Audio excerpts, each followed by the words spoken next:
buenas tardes a la audiencia. Muy contenta de estar acá. ¿Llegando a la cuenca hoy? Llegando hoy. Y muy buena esa aclaración que hizo, porque lo que hay que hacer un poco en este momento en que la gente la está pasando tan mal y que cada vecino está en sus problemas de los hijos no tienen clase, tienen problemas para llegar a fin de mes, bueno, las distintas cuestiones que nos atraviesan, problemas de salud. El tema de las elecciones un poco se entiende que resulta cansador, porque empiezan a aparecer de golpe todos los políticos, todas las propuestas, cosas que se vienen prometiendo hace mucho tiempo y que no se cumplen.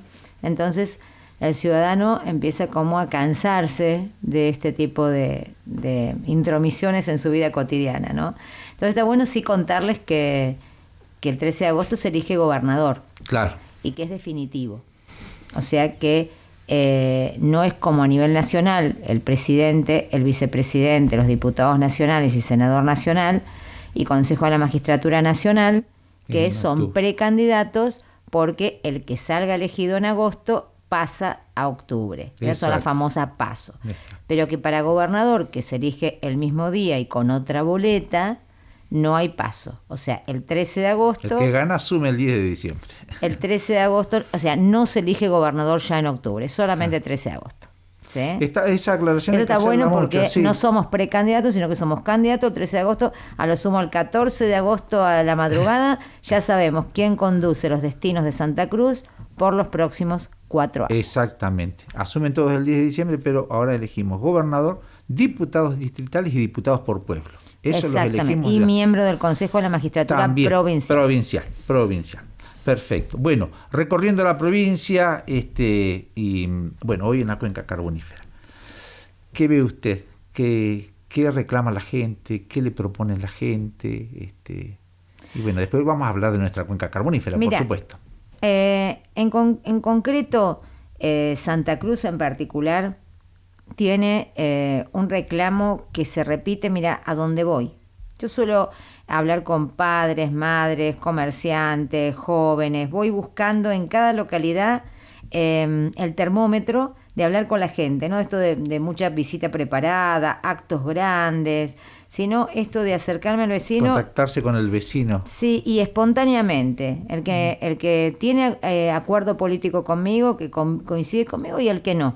Porque si yo armo un gimnasio, alquilo un gimnasio, gasto mucho dinero y reúno a todos los que quieren votarme a mí, me pierdo de algo tan importante. Escuchar a todos. Como es escuchar a todos. A los que por ahí no quieren hablar de política, no me quieren escuchar a mí, quieren votar a otro candidato, pero...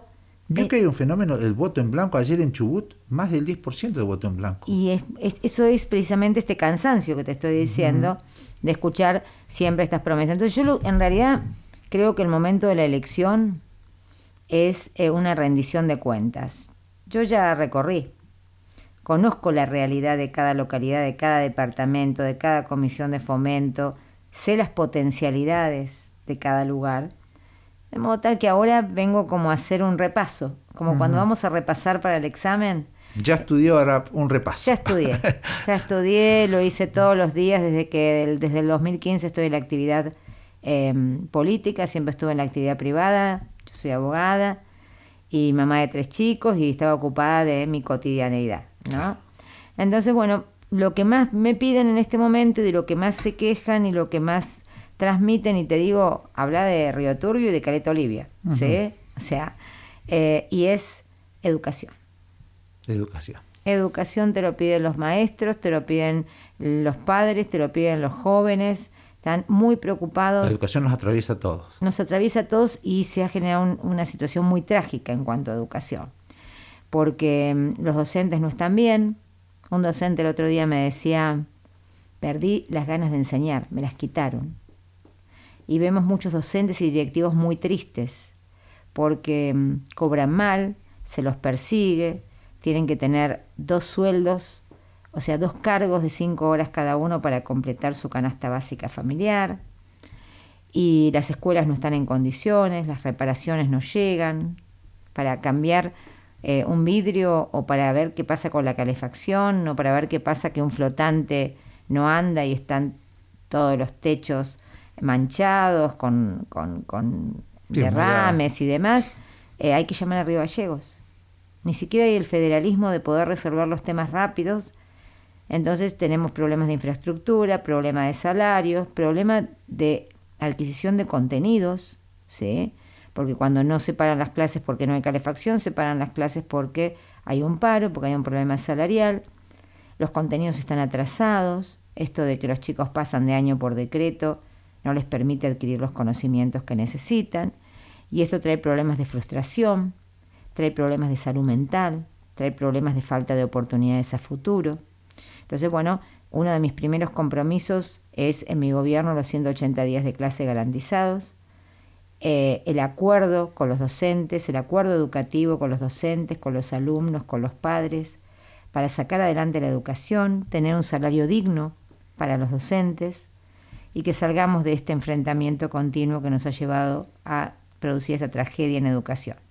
Así que esa es una de las cosas que más me plantean, de la mano de su correlato, O sea, eso que es el trabajo. Una de las cosas Educación. que digamos, Sí. a ver si vale el término, que se ataca. Se El ataca primer tema. mucho, está muy preocupado. Y lo otro es el trabajo para los jóvenes. Los jóvenes terminan de estudiar o terminan el secundario, y si no terminan en un municipio teniendo que militar para el color político que sea que maneja el municipio, a tener, si van al petróleo, tener que militar para el sindicalista petrolero, ¿sí? Pero siempre tener que estar bajando la cabeza para conseguir un empleo, y en muchos casos no es un empleo que les permita hacerse una casa, tener su vivienda, tienen que seguir viviendo con sus padres, ¿no? Esto de poder desarrollar su vida con independencia y con autonomía, y la cantidad de gente que está con un trabajo, pero no le alcanza. Esos son temas comunes que hablas todo con los vecinos, común, y que habla educación, trabajo. y que habla de las transformaciones que tenemos que hacer. O sea, las transformaciones son en educación, en generar una matriz productiva que despegue la posibilidad de otro tipo de trabajo que no sea la administración pública, poner los recursos que los tenemos en plazo fijo. Pues yo veo que ahora muchos candidatos dicen, estamos muy justos con los recursos. Están mintiendo. Hay recursos Porque que están en todos plazo esos cambios, fijo. esos cambios es importante hay hacerlos, ¿no es cierto? Pero se necesitan recursos. Claro, yo con mi equipo económico, porque me vengo preparando para ser gobernadora, porque yo no quiero ser la continuidad de lo que hay.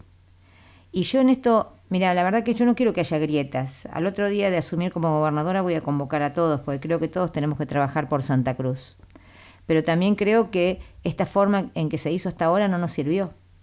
Yo me pasé la vida esperando, como santacruceña, que haya un despegue económico, turístico, cultural, de nuevas tecnologías, ciudad universitaria.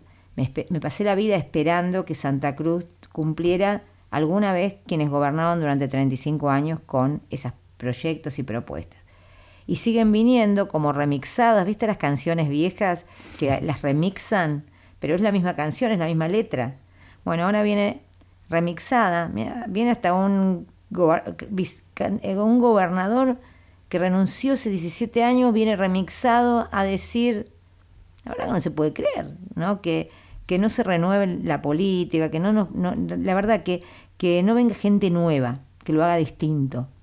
Y no porque pertenecemos a tal partido o a tal partido, sino porque estamos necesitando una renovación, estamos necesitando gente nueva, con nuevas ganas, con nuevo ahínco, pero que no tenga las viejas prácticas. Gente nueva, pero sin viejas prácticas. Porque yo creo que acá se ha hecho mucho daño con los negocios. En general ves que debe haber un cambio generacional.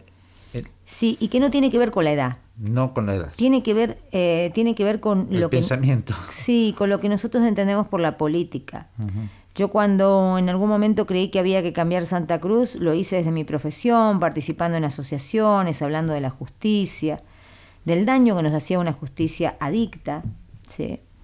Cuando me di cuenta que eso no alcanzaba, me puse a llevar la boleta por los domicilios, cuando creía en algún dirigente, golpear puertas, hablar, pero yo estaba en mi actividad privada. Cuando me di cuenta que no alcanzaba con eso, empecé a... O sea, empezaste a militar, digamos. Claro, y entonces después estaba en mi casa, con mis chicos, en mi trabajo. Yo tenía que trabajar todos los días, ¿sí? pasara lo que pasara, pero veía que el lugar donde iba a criar a mis hijos no era un buen lugar. No tenía oportunidades, no tenían buena educación, no tenían buenas posibilidades de estudiar acá, no había buena salud, ¿sí? Mi papá se enfermó y no tenía buenas posibilidades de tratamiento, tenía que pensar en una derivación, estaba grande y no lo podía derivar, porque no había médicos que por ahí lo podían tratar mejor, y a todos nos toca. Tenemos gente con discapacidad y hay que tener una discapacidad para ver todo lo que hay que luchar ante la falta de atención y falta de humanidad, ¿no? Y así hay muchas cosas que nos tocan en la vida y que no sabemos cuándo nos van a tocar. Nadie se salva solo. Y la verdad que me di cuenta que había muchos políticos que estaban haciendo negocios con el Estado. Ellos estaban enriqueciendo, ellos eran privilegiados, sus hijos también. Y lo vi, porque eran mis compañeros de clase que terminaron siendo privilegiados, con mucho menos esfuerzo del que tenía yo a veces trabajando 12 horas o 10 horas. Entonces me comprometí en esto, en empezar en la política, pero utilizando como herramienta de transformación de la vida de la gente. Yo no puedo ir a una casa y ver una realidad tan triste como a veces veo, que no tienen una sola comida, que no tienen trabajo, que sus hijos estudiaron y no pueden tener un trabajo, o que sus hijos tenían ganas de estudiar y no pudieron, o que estaban estudiando en el norte y se tuvieron que volver porque sus papás docentes no podían pagar, y no encontrar la forma de transformar esa realidad. Y el equipo económico me dice dos cosas: que hay plata, que hay plazos fijos, que los plazos fijos que tendrían que estar en los sueldos de los docentes, en obras de infraestructura, en los colegios, están como si nosotros fuéramos una financiera. Pero también me dicen que la coparticipación nacional aumentó, pero que el mayor ajuste se hizo con el empleado público. Y el mayor de los ajustes, mirá lo que te voy a decir, el mayor de los ajustes se hizo con el sueldo de los docentes. Cobran el 39.7% menos que en el 2015. O sea, compran el 40% menos de productos en el supermercado de lo que podían comprar en el 2015. Eso no es inflación, es términos reales, en porcentajes, sin contar la inflación. O sea que hicieron caja con los docentes, hicieron caja con los empleados públicos. Tienen plazos fijos y hicieron un gran ajuste. Y por eso no alcanza con un sueldo. Por eso hay que salir a hacer una changa, a vender algo, a trabajar en otra cosa porque no alcanza. Somos cada vez más pobres, ¿sí? En una provincia donde podríamos desarrollar muchísimas actividades que nos traería dinero, recursos propios, como en los puertos, como en el turismo. Acá, Río Turbio, yo cada vez que entro, cada vez que lo veo, la verdad siento que son oportunidades perdidas. Venía cuando tenía 5 añitos con mi papá y con mi mamá, y era el mismo Turbio. Era el mismo Turbio. Entonces, ¿qué pasó? Que congelaron a una ciudad, a una provincia, lo congelaron durante 50 años, durante 45 años, mientras otras sociedades han crecido y se han desarrollado. ¿Y por qué nos hicieron creer que no se puede? ¿Por qué nos hicieron creer que no se puede? Y sí se puede en Jujuy, sí se puede en Mendoza, sí se puede en Salta, sí se puede en otros lugares y no se puede acá. O sea, Río Turbio es un lugar con potencialidades al margen de lo que tiene que ver con la actividad minera típica, que la tenemos que potenciar y la tenemos que permitir que se desarrolle como se tiene que desarrollar, con la inversión necesaria. Tenemos una potencialidad turística inigualable. Yo venía hablando con la gente de mi equipo y le digo, ustedes ven la particularidad que tiene en altura, la ciudad con abalconada, las posibilidades que tiene en el turismo, con ese bosque de duendes, con esa, bueno, ni hablar de la pista, ni hablar de todos los paseos que podríamos generar, los lugares que podríamos generar. Pensaba hasta una laguna de patinaje, ¿no? Tantas cosas que nosotros podíamos invertir y hacer un corredor turístico que empezaría en Caleta Olivia, viendo la ballena Seine y Franca de febrero a junio. Avistaje de ballenas y lo que es la navegación. Lo vería en la parte de Caleta Olivia. Después tenés Maquenque, tenés Isla Pingüino en Puerto Deseado, avistaje del pingüino de penacho amarillo y además tenés unas costas con avistaje de todo tipo de fauna autóctona. Tenés lo que es el punto cero de San Julián y después el Parque Nacional Monte León cerrado con una tranquera, sin explotar. Cabo Vírgenes y llegamos a lo que sería la cuenca, lo que es exacto, 28 de noviembre, el cóndor andino. En otros países hacen dulce con algo como eso, porque es un recurso que lo tenemos ahí, no tenemos que ir muy lejos para hacer los avistajes. Todo eso es un circuito turístico de este lado, costero. Vamos para el otro lado. Tenés la 40 agarrada. La 40, tenés Parque Patagonia, Cueva de las Manos, Bosque Petrificado, todo lo que es la 40 escénica, Chaltén, Calafate. Bien, nosotros tenemos que tener conectividad, hotelería, gastronomía, transporte, 2 universidades vinculadas a la actividad turística y después vinculadas a, imagínate todo lo que produce en regalería, lo que produce en hotelería, en gastronomía típica, en tener una marca Santa Cruz, ¿sí? No hay decisión política, porque no quieren que la gente sea libre, no quieren que estudie y no quieren que tenga ingresos independientes del Estado o del sindicato. A esos Estado promotor y el privado, que mucho tiene que hacer el privado todo eso que decís, ¿no es cierto vos? Por supuesto, lo que pasa es que yo he ido a ver, me he contactado con inversores en el turismo, inversores en la actividad hidrocarburífera, inversores en la actividad minera, inversores en el campo, en las energías renovables. Casi todos me dicen, no, a tu provincia no. Yo no voy a ir a invertir a Santa Cruz. ¿Por qué? No, yo voy a Chubut, a Neuquén, a otros lugares. ¿Por qué? Porque tu provincia tiene corrupción política y sindical. Tu provincia, para entrar, tenés que hacer negocio con uno o con otro que está en el poder o que está en el sindicato. Tu provincia no tiene límites de institucionalidad mínimos que valga la pena ir a invertir ahí. Yo no voy a ir a poner plata para hacerme mala sangre con la corrupción política y sindical que tenés, que hay en esa provincia. Eso es lo que tenemos que terminar. Tenemos que tener alguien que tenga las manos limpias, que no esté condicionado, que tenga decisión política de hacerlo y que no tenga miedo de que la gente sea libre.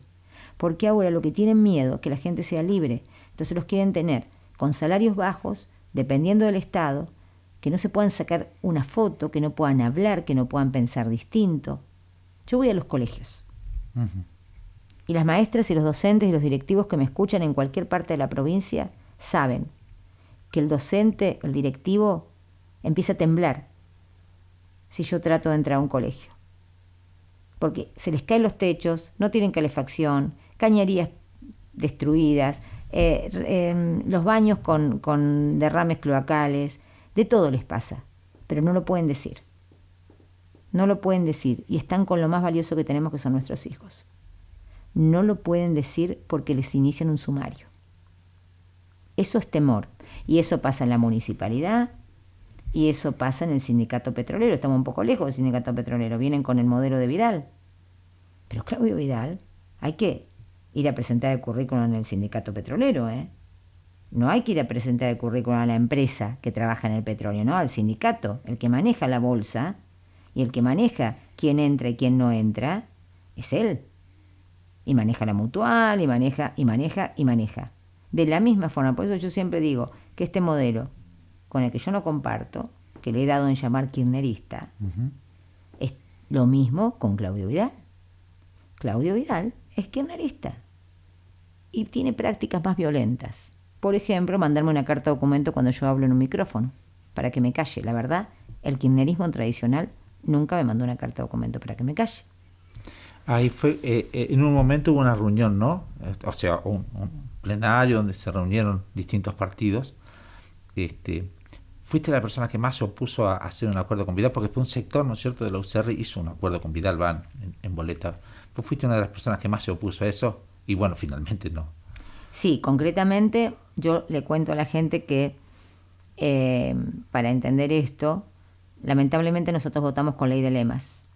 Cuando llegue al gobierno voy a derogar la ley de lemas, voy a mandar a derogar la ley de lemas, porque es muy engañosa, porque trata de engañar a la gente que está ocupada en sus problemas, que cuando llegue al cuarto oscuro no entienda muy bien qué es lo que se está votando y cómo funciona. La ley de lemas funciona, se arman lemas, que son como si fuera un grupo, y dentro de ese grupo los candidatos se suman votos entre sí. Todos los votos de ese grupo van al que resulta más votado. Claro. Entonces, usted, señora, señor, joven, va a ir y va a encontrar las boletas azules. Va a entrar al cuarto oscuro y va a encontrar boletas azules. Todas las boletas azules son del kirchnerismo. Grasso, Belloni o Polque. Son los 3 candidatos del kirchnerismo, de la Unión por la Patria, Frente de Todos. Ellos se suman entre ellos. Si Belloni es el más votado, Grasso y Polque, todos los votos para Belloni. Si Grasso es el más votado, Polque y Belloni. El más votado, si gana el lema, es el gobernador. No necesariamente, porque después hay que sumar por lema. No, por supuesto, pero en ese lema, un ejemplo. En ese lema se lleva todos los votos el más votado. O sea que Belloni, Grasso y Polque se suman votos entre ellos y es la boleta azul. Sí, pero está la trampa. La trampa es la boleta verde, la de Vidal. ¿Por qué le digo que es la trampa? Porque es kirchnerista también. Se dividió el kirchnerismo, ¿sí? Son socios políticos. Vidal trabaja para Máximo. Son socios políticos. A nivel nacional vota con él, ¿sí? Pero ¿qué pasa? Vidal, al separarse, logra captar un voto que él dice que es opositor. No es opositor, miente, pero dice que es opositor. ¿Pero qué hace además? Pone en ese lema, que es la boleta verde, todas las boletas verdes que vea señora, señor, son de Vidal, pone al ex gobernador renunciante hace 17 años, Acevedo, a José María Carambia, a Marquic y Encuentro Ciudadano con con Gardoño y Mestelán. Gardoño, un radical que se fue a jugar con Vidal. Todos estos que le acabo de nombrar le suman a Vidal. O sea que, señora, si le pone el voto a Gardoño y Mestelán, ese voto va para Vidal. Póngaselo directamente a Vidal, así no la engañen, ¿sí? Si le pone el voto a Marquic, ese voto va para Vidal. Póngaselo a Vidal si quiere, porque si no la están engañando, ¿sí? ¿Por qué hicieron esto? Porque hay gente que ni por asomo votaría a Vidal, ¿sí? Pero le metemos a toda esta gente, como Gardoño, Mestelán, Marquic, Acevedo, y por ahí vamos engañándolo y total los votos van a terminar igual en Claudio Vidal. Esa es la trampa de la ley de lemas y de la boleta verde, ¿sí? ¿Y por qué digo que es kirchnerista? Porque vota con el kirchnerismo, porque hace las mismas prácticas que tiene el kirchnerismo, que yo, la verdad, no comparto. Pero hay otras prácticas que tiene que no comparto. Por ejemplo, inauguró un feedlot en la zona norte. Uh-huh. Hizo una inauguración y se abrazó con Jorge Zuluaga, comisionado de fomento procesado por abuso sexual agravado en 2 oportunidades. Yo no tengo nada que ver, ni voy a ir a sumarle un voto a alguien que se abraza con una persona procesada por abuso sexual. Porque eso es burlarse de la mujer que hizo la denuncia y que está en una situación de inferioridad porque ahí está el poder. Entonces, si fuera gobernador, ¿defendemos o no defendemos las cuestiones de género? ¿Sí? Es muy grave eso. También es muy grave que bloquee una estación de servicio. Yo no estoy de acuerdo con alguien que bloquea una estación de servicio como método de resolución de los conflictos. Los conflictos se resuelven de otra forma. Y tampoco estoy de acuerdo con alguien que obliga a un joven a presentar un currículum en un sindicato y solamente si milita para él puede entrar a trabajar. Y tampoco estoy de acuerdo con alguien que, si yo hablo en un micrófono, me manda una carta de documento para que me calle. Ni el kirchnerismo tradicional se atrevió tanto. Y eso que lo he criticado. Hemos tenido diferencias, pero no me mandaron una carta de documento. Entonces, todo esto para mí es kirchnerismo. ¿Qué es lo que te dijiste? No, entonces. Y después tiene la boleta blanca. Boleta azul, boleta verde y boleta blanca.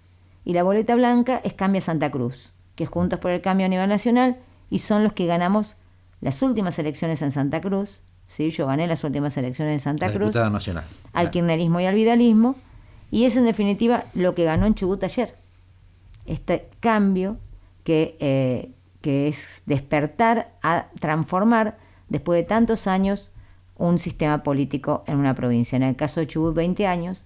En el caso de Santa Cruz, 35. ¿Cómo ves cuál va a ser la relación de llegar a la gobernación, ¿no es cierto?, con los municipios? Mira, yo creo que una de las cuestiones que hay que rever inmediatamente es la ley de coparticipación. Es otro sistema de dominación. Yo hablaba del sistema de dominación de tener los sueldos a la gente como empleado público, ¿sí?, que no pueda pensar distinto, que no pueda nada, porque es empleado público, y empleado público es sinónimo de me van a echar, me van a sumariar, voy a tener problemas, no va a entrar mi hijo, no sé, todas esas cosas que pasan en esta provincia. Bueno, con los intendentes pasa un poco lo mismo. El 89% de los ingresos de la provincia se los queda el gobierno provincial y el 11% los municipios. Entonces, el 11 se reparte entre todos los municipios. Entre todos los municipios. Entonces, ¿qué pasa? La verdad, como los municipios no generan riqueza propia y la provincia los tiene muy agarrados con los ingresos, y los municipios lo único que hacen es generar cada vez más planta de personal municipal, cada vez se hace más difícil pagar los magros y los sueldos bajos que pagan. Entonces tienen casi toda la masa de sus ingresos coparticipables del 11%. Va al sueldo. Lo tienen en sueldo. Entonces, y a veces algunos municipios tienen que pedir plata, ¿sí? Entonces no pueden cumplir las funciones básicas porque además no son ordenados, ¿sí? Gastan en forma equivocada, no gastan en donde hay que poner los recursos. Entonces, ¿qué pasa? La gente no tiene alumbrado, no tiene barrido, no tiene limpieza, no tiene saneamiento, no tiene servicios básicos que en cualquier sociedad moderna los municipios se lo garantiza sin que el vecino tenga que hacerse ningún problema. Los tiene, porque es natural que los tenga, porque aporta para tenerlos, ¿sí?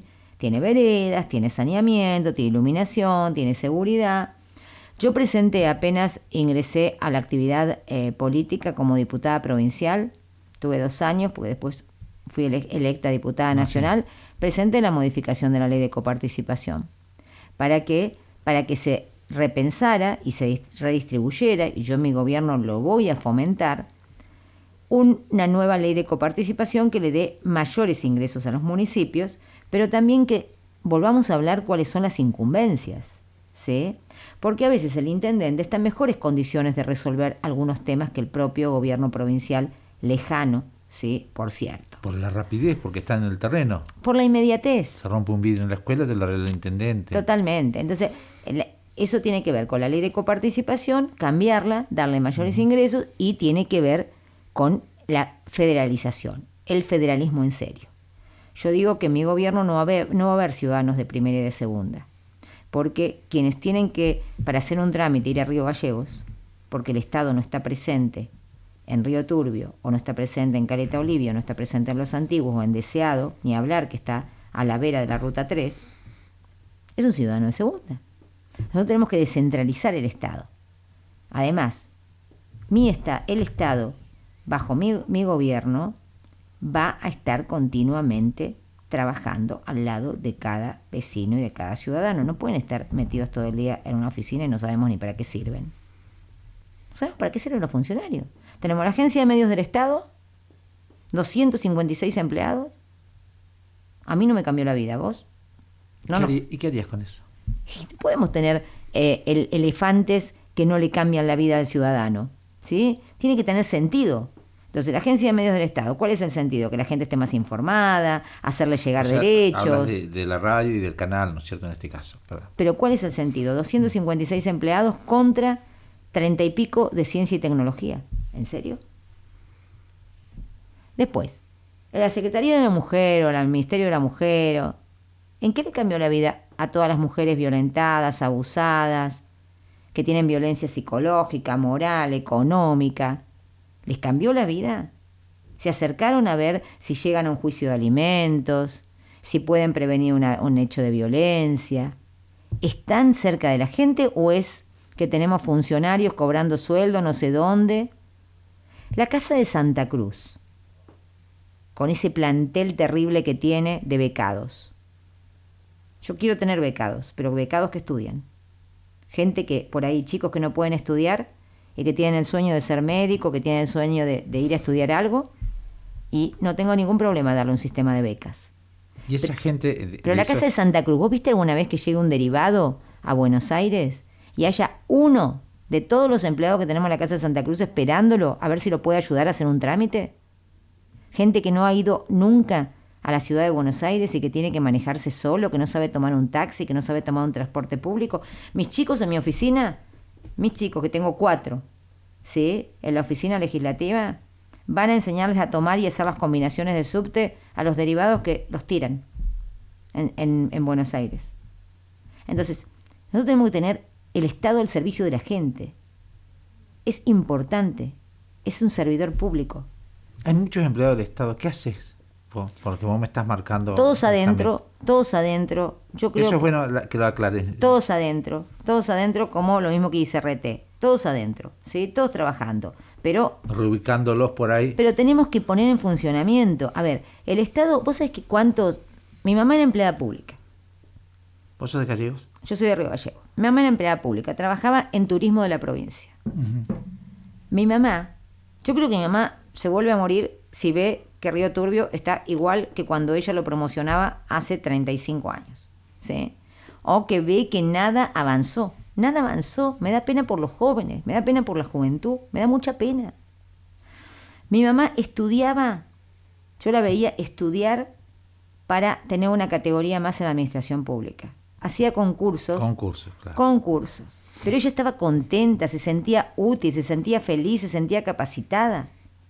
Ella no estaba todo el día esperando que terminara la hora para irse del trabajo porque no sabía qué hacer o para qué estaba. Hay mucha gente que quiere que la capaciten, quiere sentirse útil. Entonces, después a mí me ha pasado, por ejemplo, ir a una municipalidad y decirme, no, yo soy electricista, pero me tienen acá poniendo sellos. Pero si soy electricista, ¿por qué no nos capacitamos, no le damos que además pueda capacitar a nuevos jóvenes que ingresan y aprovechar el recurso humano que tenemos? ¿Sí? Forestación. Los que tenemos en forestación, ¿saben de forestación? ¿Sí? ¿Saben? Y si no, capacitémoslo. Y que concursen. Y que tengamos a los mejores. Y tengamos la mejor forestación. ¿Volverías a los concursos entonces? Sí, yo volvería a los concursos, al Instituto de Capacitación Docente, que es fundamental. Tenemos docentes que no son docentes frente a los cursos. Vuelvo al mérito. Vuelvo a generar ganas de sentirse orgulloso de la función que se está cumpliendo. ¿Cuál es tu posición con respecto a la Caja de Previsión Social, por ejemplo? La Caja de Previsión Social, estoy en contra del aporte solidario, otra derogación. Uh-huh. Mando la derogación inmediata del aporte solidario. Trabajar toda la vida para que le descuenten un aporte solidario. No, algunos jubilados, claro. No, eso es una barbaridad. Eso es una barbaridad. Yo creo que hay que acelerar los trámites. Hay mucha gente que se pasa muchísimo tiempo con un papelito para allá, para acá, para que le certifiquen. ¿Vos la armonizarías o la dejarías en el ámbito de la provincia? No, la dejo en el ámbito de la provincia. No, eso es una decisión. La caja de previsión... Viste que esos son temas puntuales. La caja de previsión en el ámbito de la provincia, lo único que yo lo que sí haría es modernizar el Estado. No puede ser que un jubilado tenga que estar... para lograr llegar a la jubilación, a la certificación de los servicios, de dónde trabajó. Yo esto lo conozco, se pasan muchísimo tiempo esperando su jubilación. A veces tienen miedo que por cuestiones políticas no se la den o se la demoren. Eso no puede pasar. Y fundamentalmente el aporte solidario es algo que lo derogo inmediatamente. Hay otras formas de generarle recursos al Estado en el turismo, en las áreas hidrocarburíferas, en la minería, en los puertos, en la pesca, en las energías renovables y no sacándole el aporte solidario a los jubilados ni reduciéndole el sueldo a los docentes, ¿sí? O sea, hay otra forma de generar recursos. El Estado puede favorecer que vuelvan recursos a las arcas provinciales, ¿sí? Que no sea quitándole a los que aportaron toda su vida. ¿Qué opinas de la minería? Viste que hay mucha gente por ahí que nosotros somos mineros, así, pero viste mucha gente con el tema del medio ambiente que se puede convivir el medio ambiente con la minería. Totalmente, pasa en todas partes del mundo y exactamente, convive. No, totalmente. Por eso, totalmente. Además, la verdad, nosotros tenemos la minería, bueno, nuestra provincia es minera, uh-huh. ¿Sí? Nuestra provincia no tiene esos temas con la minería, como no tendría que tenerla tampoco con, y que no tiene nada que ver, pero también con esto del conservacionismo, y que me disculpen quienes son conservacionistas, el tema del guanaco, por ejemplo, que se están desertificando todos los campos, estamos perdiendo cabezas de ganado, porque el guanaco está realmente desertificando los campos. Cuando no tengamos un corderito para fin de año, no le echen la culpa a los productores agropecuarios, echen la culpa a un consejo agrario que no supo manejar el guanaco con la proliferación que hay y con el daño que le está haciendo a los campos. Y también que no supo manejar el manejo del agua, que no supo hacer canalización para que los campos estén en mejores condiciones, que no se utilizaron energías alternativas. En el campo tenemos mucho trabajo que hacer. En la minería, en tu equipo, Roxana, ¿qué te plantea el equipo que tiene que ver con el agro, que tiene que ver con el campo, que tiene que ver con la ganadería? Bueno, un tema, ¿no? Es todo un tema, el fomento de la vida rural. Fomento de la vida rural. El fomento de la vida rural es fundamental, no solamente desde el punto de vista de la educación, ¿sí? Porque tenemos que volver a que los jóvenes se formen, los niños se formen en el amor a la vida rural, ¿sí? Nosotros es una de nuestras actividades productivas. Tenemos que, para esto, potenciar. Cerró la estancia de la Argentina. Esto es terrible. Es como cuando cierra un hotel. Yo te digo que cuando cierra un hotel, como cerró el Hotel Seychelles en Deseado, para mí fue terrible, porque es como un certificado de función al turismo indeseado. Y que cierra una estancia como la estancia argentina, también empieza a ser un certificado de defunción de la actividad agropecuaria, ¿sí? Nosotros tenemos que generar que se vuelva a la ruralidad. No se consigue gente para trabajar en el campo, ¿sí? ¿Por qué? Porque estamos en la época de la tecnología y de la educación. Nadie se quiere instalar en el campo si sus hijos no tienen educación y si no tienen tecnología y conectividad. Esa es una de las condiciones. Después los servicios.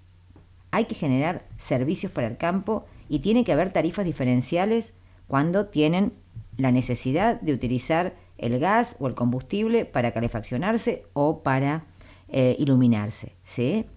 Después, fundamentalmente, tenemos que combatir el guanaco, pero combatirlo bien, o sea, un manejo razonable del guanaco, para que el guanaco tiene una tasa de natalidad del 20% y es una carne magra.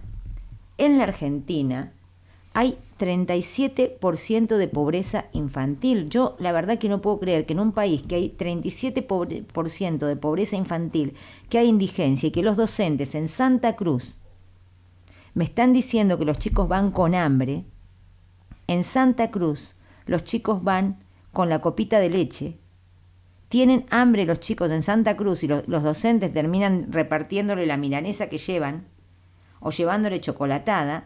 Y hay tanta insensibilidad que no se dan cuenta que no podemos seguir con merenderos. Lo que tenemos que hacer nosotros es pensar en la utilización razonable, entre otras cosas, de la carne de guanaco. Una carne magra, una carne que en definitiva podría ser faenada y podría ser producto de alimentación con muchos nutrientes para muchos argentinos que tienen hambre. Entonces, tenés varios temas que tratar, que es la conectividad, el combate tenés que combatir el abigeato, el robo de ganado, y tenés que encontrar la forma de canalizar agua para que los campos sean más fértiles. El Consejo Agrario tiene que estar continuamente al lado del productor agropecuario.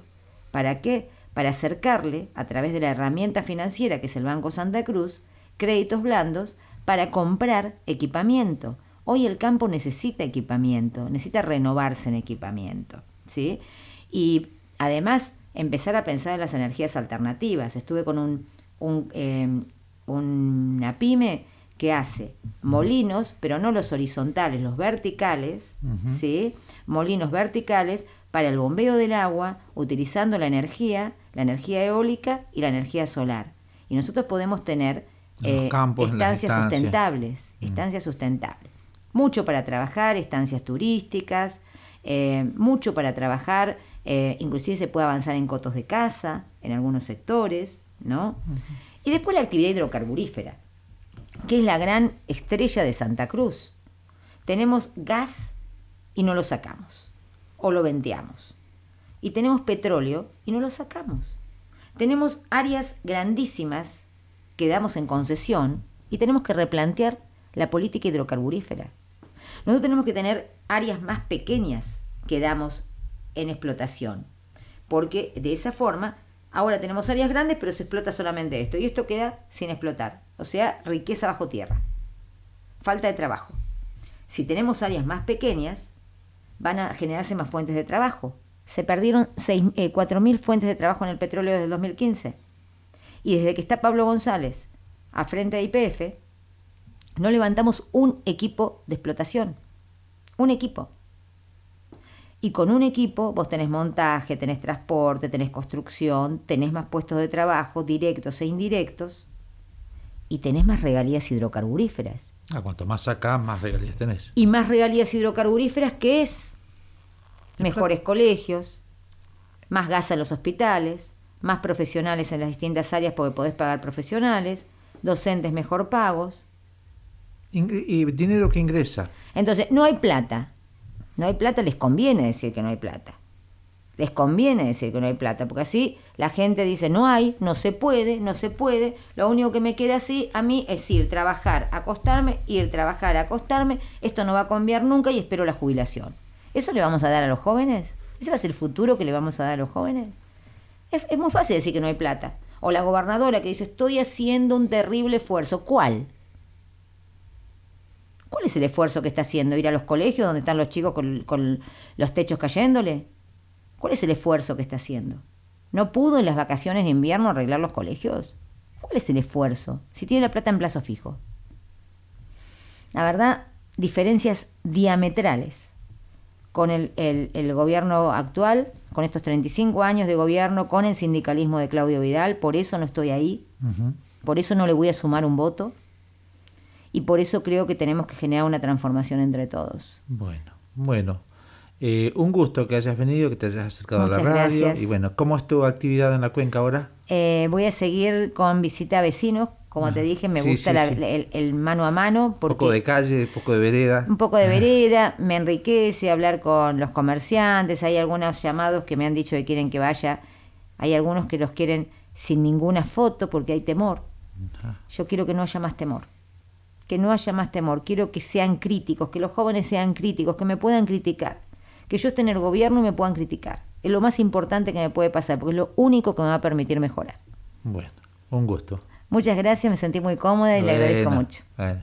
Allí estábamos con la doctora Roxana Reyes, ella es diputada nacional y es candidata a gobernadora con mira a las elecciones del próximo 13 de agosto por Cambia Santa Cruz, la boleta blanca, como ella marcó bien la diferencia. La única mujer entre 13 candidatos. La única mujer, tenés razón. Las mujeres podemos liderar también. Muy buen dato ese.